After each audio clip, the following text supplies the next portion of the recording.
Hey, how's it going? This is Michael Ludden, and I'm doing another cruising live video here. Last time I did this was on the Note 7 recall. Go ahead and watch that later. This one's going to be mostly about the new Google Pixel and Pixel XL announcement, my impressions, plans, but I'm also going to touch on something else that I think a lot of Android users will identify with, having to do with Apple's iMessage update and some of the functionality they added and how that translates to Android. That is annoying and ridiculous. And then I'm also going to touch on just how close I got to actually switching to an iPhone. Spoiler alert, I got really freaking close. But I didn't for a couple of reasons. Apple's lazy, but we'll get into that. And then finally, I want to invite people to do some Q&A. So first, Google Pixel. So a lot of you know, earlier this week, Google announced the Pixel phone. It comes in two sizes, 5-inch phone and 5.5-inch phone. And I gotta say, I immediately pre-ordered them. I know they're very expensive. They were priced so high. The 5-inch one with a lower resolution display and a smaller battery, but everything else the same, is $650 to start. And the larger one is $780 to start, with 32 gigabytes of memory in each. The larger one has a high resolution display, bigger battery, 34 or 50 milliamp hour, and the smaller one, 29 something milliamp hour, 1080p display. Personally, I could have done with a 1080p display on a 5.5-inch phone. I really don't see the need for the QHD stuff. My eye and everybody's scientifically proven to not be able to tell the difference. If you can't see the pixels, you can't see the pixels. That's just it. So we don't need that. And it just takes a drag on processing power. But my thought is, because it ships with the newest Qualcomm, the 821 chipset, hopefully this time around, Qualcomm has their overheating issues. And battery life will be not an issue, but also probably, the amount of processing power it takes to push games and to push everyday apps at a QHD resolution versus 1080p. Hopefully that's not a noticeable difference in performance, because I would rather it be smooth and perform really well than have it. Oh yeah, and shout out to Lily back there. I don't know if you saw her, my dog.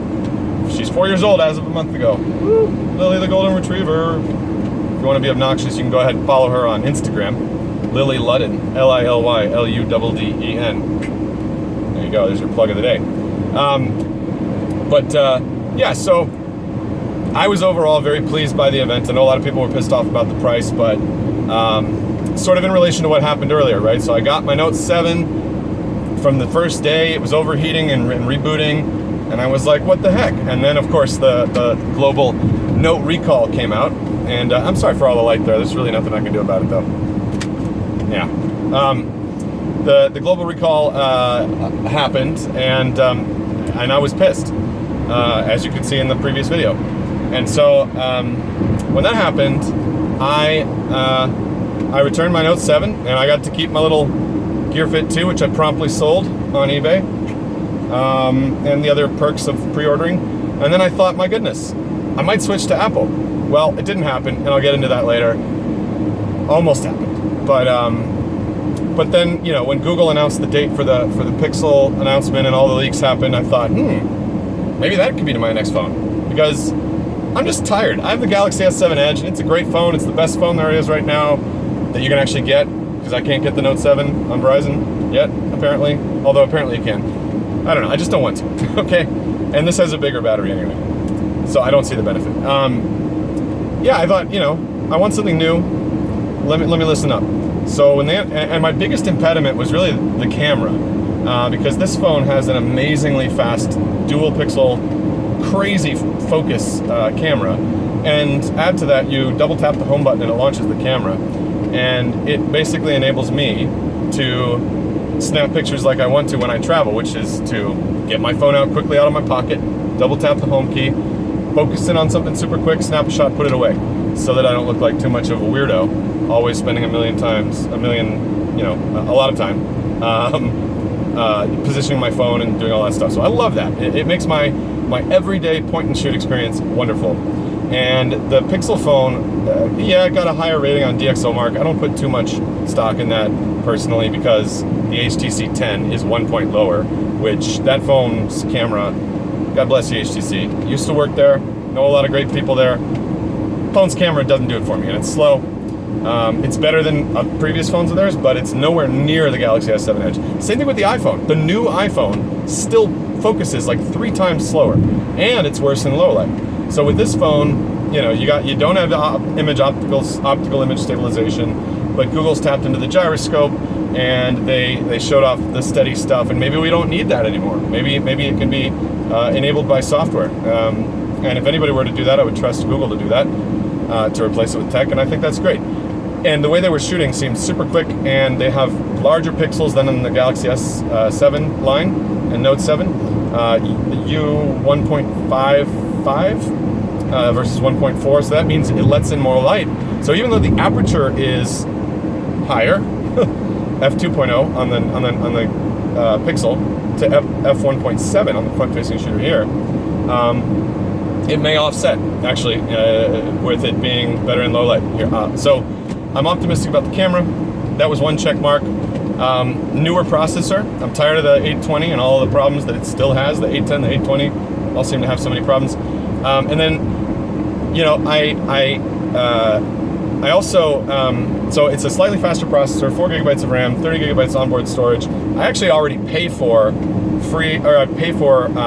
storage from Google to store photos at original quality in Google Photos. And so it's great that that's free. I don't know if that's for lifetime or whatever, but save me a little bit of money every month. But in terms of the overall Google experience, that is way better than TouchWiz. And I know TouchWiz is always going to have way more features, always on display, waterproof. I mean, that's not TouchWiz, but Samsung's always going to have more features. But just every time I've used a Nexus, I've really wanted it to be on something like Samsung hardware because it's so smooth, it's so bug-free. I'm excited about that. And fast updates directly from Google. I like that you can buy it unlocked and use it on Verizon. That's fantastic. I don't like that you can only buy it on Verizon in stores. So you can't buy it at your carrier if you're not on Verizon. But regardless of that, yeah, good stuff. And you know, the build quality, it looks beautiful. I got the XL 5.5 inch big hands. You know me, I like that. Yeah, it checked all the boxes. The battery life sounds amazing. I bet it's going to be really good. You always get the newest OS. What else can I say without repeating myself? It just seemed like a package that was super premium, tightly integrated software and hardware, and I'm definitely making it my next phone. I'm going to use it. I'll do comparison videos with the Galaxy S7 Edge, and I might switch permanently to the Google Pixel when it comes out October 20th. And so, yeah, those are my impressions of the Pixel. I know a lot of people were disappointed. It doesn't have water resistance, which is too bad. I wish it did, but it's not something I use on a daily basis. But when my phone gets water on it, I don't worry, and I will if I get the Pixel just straight up. But at the same time, yeah, I mean, there's some other trade-offs like no expandable storage, stuff I don't care as much about these days, especially no replaceable battery, but long battery life, and you get 7 hours of usage in 15 minutes of charging. That's insane. No wireless charging, so you don't have that either. Always on display isn't there. There's stuff, but I think the good far outweighs the bad, and this is better than any Nexus phone, super premium. I'm excited. So, moving on from that, I wanted to talk a little bit about iMessage. So, a lot of my friends, like a lot of yours, maybe you, have an iPhone, and they all use iMessage, and everybody always griefs Android users, and all my friends are telling me about how I appear as a green dot, and they can't tell when I'm typing. They don't have those 3 dots that let them know that I have seen and in responding to something, which I consider a feature, but I digress. And so Apple's already done a lot of things in iMessage to make it seamlessly transition for all iPhone users, but not for anybody else, because of course they could release it on another platform, and we'd all probably use it, but they don't want to do that. They want to make you buy an iPhone. So, you know, all these features are not available if you're an Android user. So it used to be, if somebody sends you some sort of custom emoji, you just wouldn't get it, or it would show up as garbled. But now that they have these like crazy huge animated GIFs and all sorts of other features, but specifically the animated emoji, like a big beating heart, right? I got sent a big beating heart, and you know what it appeared as? It appeared as 5 pictures sent through MMS, which if I had MMS limits would matter. It would count against my total and data usage if I had not unlimited data. I got sent 5 pictures over the course of 5 minutes, and I was still talking to this person. And it kept sending images of the heart in a different state. And I thought, my goodness, if I didn't let my friends know that have iMessage not to do that, I could instantly be inundated in a group chat or something with a million MMS messages, and I hate that. I'm curious if other people are having the same experience. That bothers me so much, and it seems like just a big you from Apple to, you know, along with a lot of other things, to anybody that doesn't have an iPhone. Like, hey, not our fault, get an iPhone. Well, maybe we don't all want it, and maybe we don't want you to spam us, Apple. So that pisses me off. That's after the latest update to iMessage. I want to know what you guys are experiencing. I'm using Google Hangouts to deal with my SMS and MMS, and if you're using a different app and it appears differently, I'd love to know that. But right now, I find that the most annoying thing about iMessage, which otherwise is a very good experience, and I think it's a very compelling reason to have an iPhone, especially if you have a lot of friends that have an iPhone. But I also kind of hate it. And then, thirdly, and the last thing I'd like to talk about is how close I came to switching to an iPhone 7 Plus after returning my Note 7. This close, this close, this close, this close. Lily, come here. I'll show you. I'm going to illustrate to you. Come here, girl. Come here. How close. I'm going to illustrate to you how close. Lily, come here, girl. Lily, Lily, Lily, come here. Come here, bear. Ready? Ready? High five. High five. High five. Come on. Come on. See? That close. Sorry, girl. That's how close. And you know what? I tried to convince myself. And before the iPhone 7 Plus came out, I'm like, okay, it's gonna have a better camera than the Galaxy S7 Edge, because it's been out for, you know, the greater part of a year, and Apple has always had great cameras, and so I'm sure that it will be great. And if it has a better camera, and if they maybe cut down on those bezels a little bit, and if they still have the headphone jack, and it's super fast, and it has a great screen that's maybe AMOLED this time because it's about time, then I'll get it. Well, I had none of those things. None of them. And I still tried to convince myself, oh, maybe I could pay like $800 for a 32 gigabyte iPhone 7 Plus that doesn't have a headphone jack, that has the same exact design as last year, and has an extra camera that I don't want because I'm not creepy. Like, think about the use case of that extra camera. Being able to zoom 10 times in what scenario are you going to use that? Like, if you want to replace the binoculars when you go to a sporting event, go to a baseball game or something, a football game, if you want to spy on your neighbor because you're creepy, if you want to look at children in parks across the street because you're a child predator and you're not allowed on the premises, like, I can't think of any other reasons. Please tell me in the comments.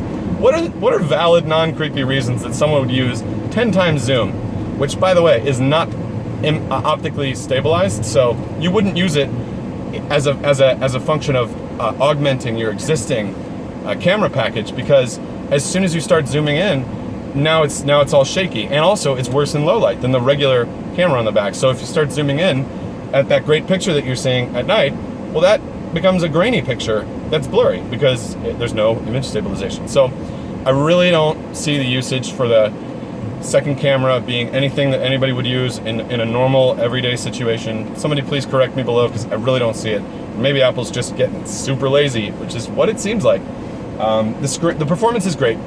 The performance on that looks great. It's got 3 gigs of RAM, the big one. Battery life for days, awesome. Love those two things. It's water resistant, that's great. It's not Samsung water resistant, it's not IPv68. It's it's not IP68, it's IP67. So if you get it splashed, that's generally how I use mine. Like, I don't dunk mine underwater and take a bunch of pictures. No, that seems unnecessarily risky, regardless of what they say. But yeah, I mean, and so those are good things. The screen is apparently the best LCD screen according to a lot of people, but they say it's a lot worse than anything Samsung puts out now with AMOLED. And I agree. The blacks are blacker in AMOLED. It's brighter. The Note 7 is brighter than the Galaxy S7. I'm sorry. The Note 7 is brighter than the iPhone 7 Plus screen, and the S7 Edge is even still brighter than the iPhone 7 Plus screen. The bezels are just as big as ever. The look's dated. It's just dated. And there's no headphone jack. Now, I have Bluetooth headphones, and I could get used to using them. I'm one of the few people that already has a few pair that I would use and switch over to. But it's not necessary to remove the headphone jack. It's just... So, at the end of the day, I couldn't justify it to myself, and the main reason was the camera. It was an improvement over last year's iPhone, but it's still much worse in low light, and it's still much worse in terms of speed of shutter and shooting and focusing. And that all matters to me. And speed of launching. You can no longer launch it, or you can't launch it as quickly as you can this camera with on iOS 10 or a previous version. So Apple just got lazy, or they could have converted a long-time Android fanboy to an iOS one. But when the Pixel announcement came out, they lost their opportunity. And guess what? So did Samsung. So this is a real moment for Google, I'd say. All right, so that's all I had to talk about. There's a bunch of other issues. There was apparently another Note 7 that exploded on a plane. Waiting to see the results of that one. That's just ridiculous. Samsung's just blown their whole chance at taking the lead here. I mean, it's just the worst timing, everything for them. But it's their own fault. Self-inflicted, right? And Apple's, gonna sell $1 billion because nobody cares. No, I feel like people are literally trolling us. They're like, we're just gonna release the same thing as 2014 and change nothing and remove a headphone jack, and you're gonna buy it. And they're right. And I almost did. So are there any comments below? I've never done a YouTube live where I've looked for comments, but I'm doing it via the Samsung live broadcast app on the Galaxy S7 Edge. And so I'm not sure if it's going to function properly. There is a little comments tab, but I don't see any. But I see a thing that shows me that people did comment. So leave your comments in the comments section. I can discuss them offline or make another video. But I want to hear your thoughts on everything I just discussed. Obviously, I have an opinion. That's never a problem. Check out my Android barbecue shirt. Big Android Barbecue. Shout out to Big Android Barbecue from a few years ago. That was fun. See, it's a barbecue grill. That's an Android. Haha. And make sure you like this video, please, and subscribe to my YouTube channel. And much more to come. Let me know if you like this format. If you don't, yeah. And what else you want to say? Say your piece.